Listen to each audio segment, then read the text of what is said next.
አንዷ ቲክቶከር የስጋ አምባሳደር ትሆናለች። ስጋ ቅርጫ ከዛም በኋላ የስጋ አምባሳደር ትሆንና ስራውን ተቀበለና ሶሻል ሚዲያ ላይ ታስተዋውቃለች። ቲክቶከር ናት፣ የቃሎት ነው።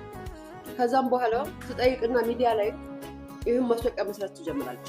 ስትሰራ ሰዎች ስለምትታይ ሰዎች እየደወሉ ስልክ ቁጥራቸውን ስጭን እኛ ምንዘዝ ካሉት ሰዎች መካከል አንዷም እኔ ነኝ እውነት ለመናገር።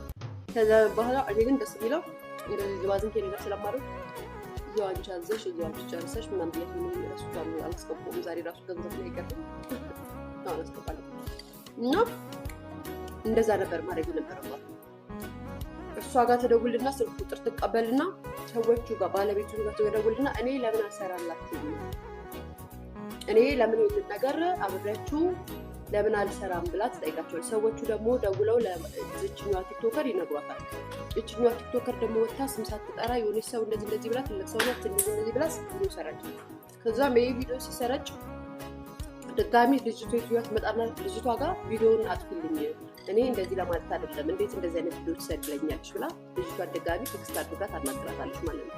መጀመሪያ ነበረ እንጂ ለመነጋገርም በክብርም ለመጠየቅ ምን ማድረግ ነበረብሽ? ልጅቷን ጠይቀሽ እኔም አብሬሽ ብሰራ ደስ ይለኛል፣ እንዴት ነው እኔንስ መጨመር ትችላላችሁ ብለሽ ማስታወቂያ የሰራችኋል ስልክ የሰጠችልሽ ሳታናግሪ ባለቤቶቹን ያናገርሽው ለጥቅም ነው አንቺ። እሷን እንትን ብለሽ ራስሽን ታሰሪ ነበር ይሳካ አይደል እንዴ? ስለዚህም ልጅቷ ሚዲያ ላይ ወጥታ ተናገረች። ትክክል ነው። ከዛም ከተናገረች በኋላ ደግሞ አሁን ሚዲያ ላይ ወጥተሽ ቪዲዮውን አጥፉ ማሪ ካፈሩ አይመልሰኝ ነው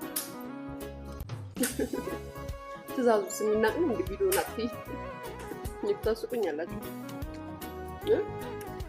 አንድ ታዋቂ አርቲስት ማለት ነው ትልቅ የልጆች እናት ምናምን አርቲስት እኔ የሆነ ፕሮሞሽን ዘርፍ ላይ በጣም እግዚአብሔር ሞገስ ሰጥቶኝ ስኬታማ የሆንበት የስራ ዘርፍ አለና እዛ ስራ ላይ ደወለች። ትእዛዝ ስለሆነ ደወለችልኝ ምናምን እንደዚህ አክብረውኝ ሲደውሉና በቃ ይደውሉላችኋል ከዚህ ስልክም የዋናውን ሰጣለው እንትን ኦርደር ታደርጋላችሁ ምናምን ብዬ ራሴ ስልክ ልኬ ምናምን